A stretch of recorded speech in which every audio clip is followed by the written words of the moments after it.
Bismillahirrahmanirrahim. Assalamualaikum warahmatullahi wabarakatuh. Waalaikumsalam warahmatullahi Waalaikumsalam wabarakatuh. warahmatullahi wabarakatuh. Jar wala taksal wala takun ghafilan fa indama taqulu ma takasal. Eh, Baiklah, perkenalkan saya Muhammad Sadambili. Yang paling saya hormati Ibu Putriana Marisa, STMSI,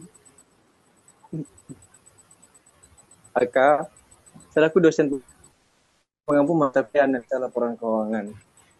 Yang paling saya hormati rekan-rekan seperjuangan yang tidak datu. Baiklah, pada presentasi kita hari ini, materi pertama yang akan disampaikan oleh Saudara Sodikin. Dengan segala rasa hormat, waktu dan tempat kami persilahkan.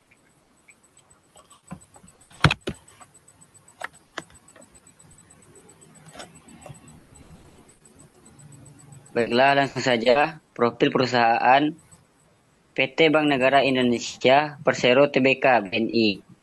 Selanjutnya disebut BNI didirikan oleh pemerintah Republik Indonesia pada tanggal Juli 1946 melalui peraturan pemerintah pengganti Undang-Undang Nomor 2 Tahun 1946 tentang pembentukan Bank Negara Indonesia BNI yang disebut sebagai UU BNI tahun 1946 tanggal 5 Juli 1946. Melalui peraturan tersebut, BNI yang sebelumnya bernama Pusat Bank Indonesia dengan badan hukum yayasan resmi menjadi Bank Negara Indonesia dan melaksanakan fungsi sebagai bank sirkulasi atau bank sentral dan bank umum.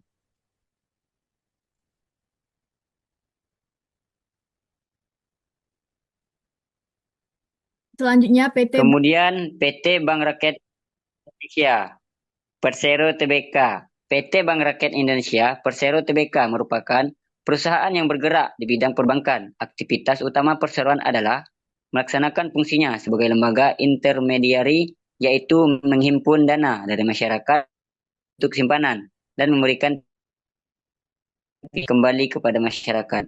Selain itu, perseroan juga menawarkan layanan perbankan digital melalui aplikasi mobile banking, layanan jasa transaksi, layanan jasa investasi, dan jasa perbankan lainnya.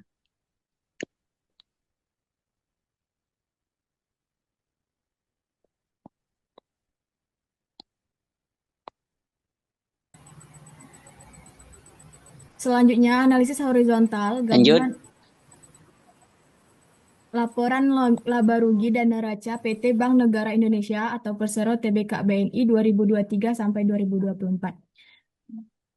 Analisis horizontal adalah metode analisis keuangan yang digunakan untuk menilai tren kinerja keuangan perusahaan dari waktu ke waktu dengan membandingkan data dari dua periode berbeda. Laporan ini menyajikan analisis horizontal terhadap laporan laba rugi dan laporan posisi keuangan atau neraca konsolidasian PT Bank Rakyat Indonesia atau Persero Tbk untuk periode tahun 2023 dan 2024.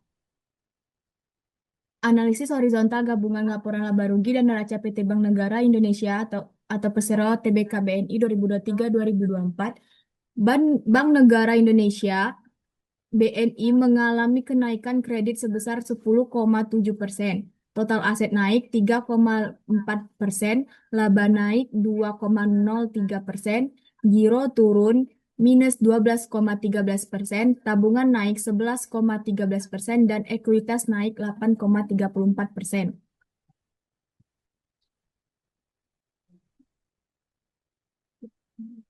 Bank Rakyat Indonesia mengalami kenaikan kredit 6,09%, total aset naik tipis 0,28%, laba naik 3,17%, giro naik 8,4%, tabungan naik 3%, deposito turun, ekuitas naik 0,21%. Selanjutnya. Nah, selanjutnya itu hasil analisis vertikal BNI dan BRI. Laporan keuangan vertikal memberikan informasi mengenai proporsi tiap pos terhadap total pendapatan untuk laporan laba rugi dan total aset untuk neraca. Dengan metode ini, kita dapat menilai efisiensi dan struktur keuangan perusahaan secara proporsional dalam dua periode yang berbeda. Laporan neraca dan laporan laba rugi Yang kredit 68,65% dari total aset, beban bunga 39,2% dari pendapatan, laba bersih 32,6% dari pendapatan, dan menunjukkan efisiensi dan fokus pada intermediasi.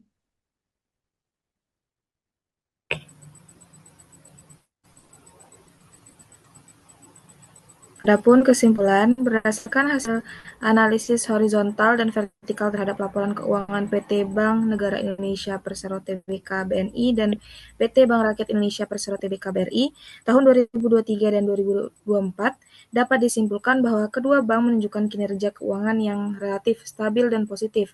Meskipun terdapat perbedaan strategi dan arah pertumbuhan, BNI mencatat pertumbuhan aset yang signifikan terutama dari ekspansi kredit investasi dalam surat berharga, sementara BRI lebih fokus pada pertumbuhan kredit yang konsisten dan penguatan pada produk tabungan serta layanan digital. Saya kembalikan kepada moderator. Oke, baiklah.